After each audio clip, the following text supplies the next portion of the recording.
Hello friend, स्वागत है आपका अपने यूट्यूब चैनल जीके वर्ल्ड 01 में। इस वीडियो में हम पढ़ेंगे भारत का भूगोल से 25 महत्वपूर्ण प्रश्न पार्ट 1। इस पार्ट में हम 25 बहुत ही इम्पोर्टेंट भारत के भूगोल से क्वेश्चन करेंगे।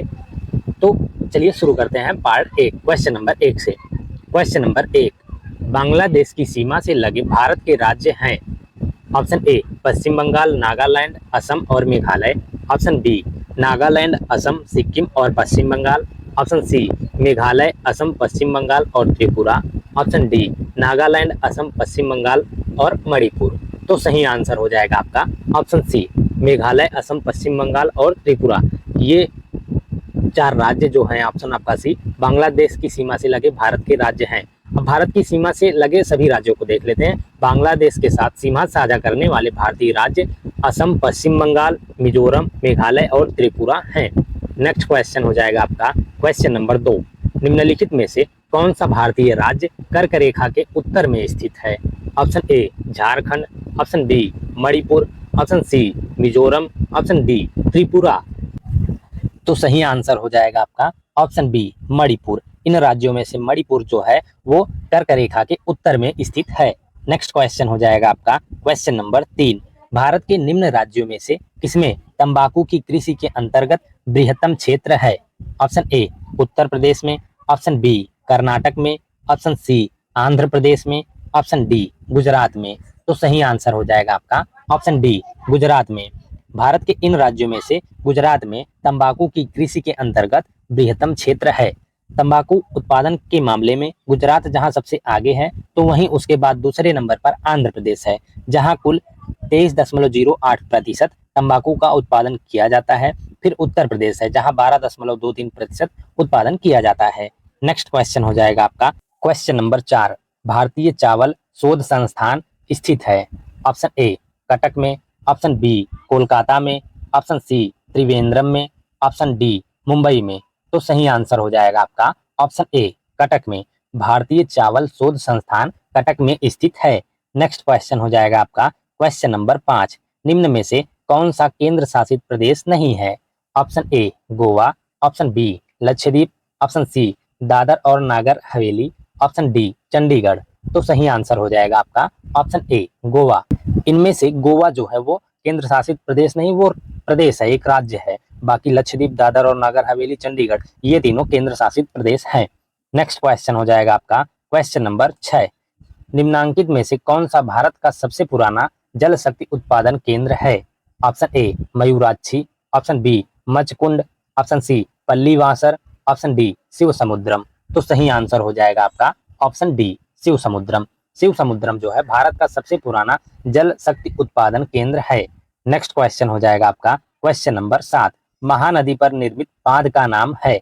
ऑप्शन ए भाखड़ा नांगल बांध, ऑप्शन बी गांधी सागर बांध, ऑप्शन सी हीराकुंड बांध, ऑप्शन डी तुंगभद्रा बांध। तो सही आंसर हो जाएगा आपका ऑप्शन सी हीराकुंड बांध। महानदी पर निर्मित बांध हीराकुंड बांध है। नेक्स्ट क्वेश्चन हो जाएगा आपका क्वेश्चन नंबर 8, भारतीय हीरा संस्थान कहाँ स्थापित है। ऑप्शन ए नई दिल्ली में, ऑप्शन बी सूरत में, ऑप्शन सी मुंबई में, ऑप्शन डी जयपुर में। तो सही आंसर हो जाएगा आपका ऑप्शन बी सूरत में। भारतीय हीरा संस्थान सूरत में स्थापित है। नेक्स्ट क्वेश्चन हो जाएगा आपका क्वेश्चन नंबर 9, मर्मुगांव पत्तन स्थित है। ऑप्शन ए उड़ीसा में, ऑप्शन बी गोवा में, ऑप्शन सी तमिलनाडु में, ऑप्शन डी केरल में। तो सही आंसर हो जाएगा आपका ऑप्शन बी गोवा में। मर्मुगांव पत्तन गोवा में स्थित है। मोरमुगांव पोर्ट भारत के गोवा के मोरमुगांव शहर में स्थित है। नेक्स्ट क्वेश्चन हो जाएगा आपका क्वेश्चन नंबर 10, भारत की सर्वाधिक वर्षा मुख्यतः प्राप्त होती है। ऑप्शन ए उत्तर पूर्वी मानसून से, ऑप्शन बी वापस होती मानसून से, ऑप्शन सी दक्षिण पश्चिम मानसून से, ऑप्शन डी संवाहनिक वर्षा से। तो सही आंसर हो जाएगा आपका ऑप्शन सी दक्षिण पश्चिम मानसून से। भारत की सर्वाधिक वर्षा मुख्यतः दक्षिण पश्चिम मानसून से प्राप्त होती है। नेक्स्ट क्वेश्चन हो जाएगा आपका क्वेश्चन नंबर 11, निम्नलिखित में से कौन सी फसल मृदा को नाइट्रोजन से भरपूर कर देती है। ऑप्शन ए आलू, ऑप्शन बी सूरजमुखी, ऑप्शन सी सोरधम, ऑप्शन डी मटर। तो सही आंसर हो जाएगा आपका ऑप्शन डी मटर। मटर जो है वो मृदा को नाइट्रोजन से भरपूर कर देती है। नेक्स्ट क्वेश्चन हो जाएगा आपका क्वेश्चन नंबर 12, निम्नलिखित में से कौन एक आंध्र प्रदेश का बंदरगाह नगर है? Option A Kakinada, option B Ongole, option C Nellore, option D Vizianagaram. तो सही आंसर हो जाएगा आपका ऑप्शन ए काकीनाडा। इनमें से काकीनाडा आंध्र प्रदेश का एक बंदरगाह नगर है। नेक्स्ट क्वेश्चन हो जाएगा आपका क्वेश्चन नंबर 13, ग्रेट हिमालय की ऊंचाई क्या है?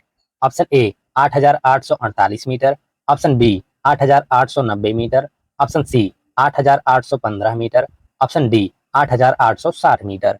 तो सही आंसर हो जाएगा आपका option A 8,848 metre. Great Himalaya की ऊंचाई 8,848 मीटर है। नेक्स्ट क्वेश्चन हो जाएगा आपका क्वेश्चन नंबर 14, निम्नलिखित में से कौन सा भारतीय कृषि की निम्न उत्पादकता का कारण नहीं है?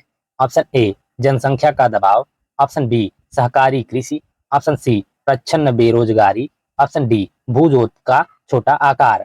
तो सही आंसर हो जाएगा आपका ऑप्शन बी सहकारी कृषि। इनमें से सहकारी कृषि जो है वो भारतीय कृषि की निम्न उत्पादकता का कारण नहीं है। बाकी जनसंख्या का दबाव, प्रच्छन्न बेरोजगारी, भूजोत का छोटा आकार, ये तीनों भारतीय कृषि की निम्न उत्पादकता के कारण हैं।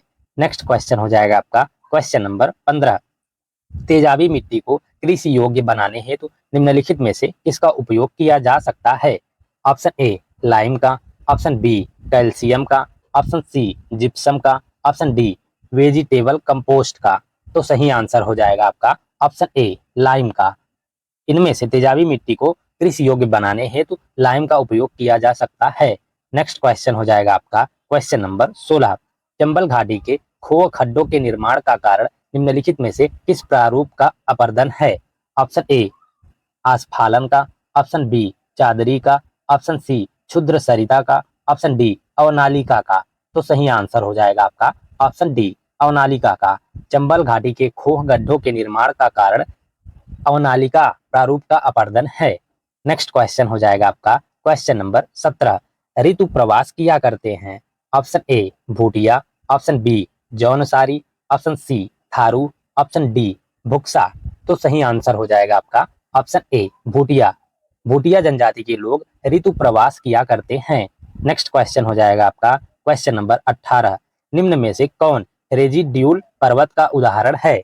ऑप्शन ए हिमालय पर्वत, ऑप्शन बी किलिमंजारो पर्वत, ऑप्शन सी एटना पर्वत, ऑप्शन डी अरावली पर्वत। तो सही आंसर हो जाएगा आपका ऑप्शन डी अरावली पर्वत। इनमें से अरावली पर्वत जो है वो रेजिड्यूल पर्वत का उदाहरण है। नेक्स्ट क्वेश्चन हो जाएगा आपका क्वेश्चन नंबर 19, टोडा एक जनजाति है जो निवास करती है? ऑप्शन ए अरावली पहाड़ियों पर, ऑप्शन बी मध्य प्रदेश में, ऑप्शन सी नीलगिरी की पहाड़ियों पर, ऑप्शन डी विंध्याचल की पहाड़ियों पर। तो सही आंसर हो जाएगा आपका ऑप्शन सी नीलगिरी की पहाड़ियों पर। टोडा एक जनजाति है जो नीलगिरी की पहाड़ियों पर निवास करती है।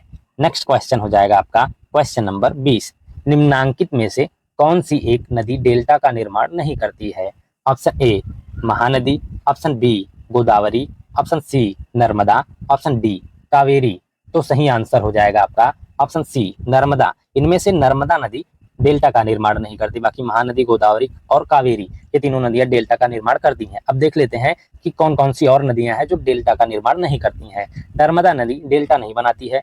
पश्चिम से बहने वाली नदियां डेल्टा नहीं बनाती हैं। पश्चिम से बहने वाली कई नदियां जैसे नर्मदा, तापी, पेरियर आदि दरार वाली घाटियों से गुजरती हैं। इन नदियों में बहुत कम मात्रा में संकरी दरारें होती हैं और उनकी तेज गति के कारण वे डेल्टा नहीं बना सकती हैं।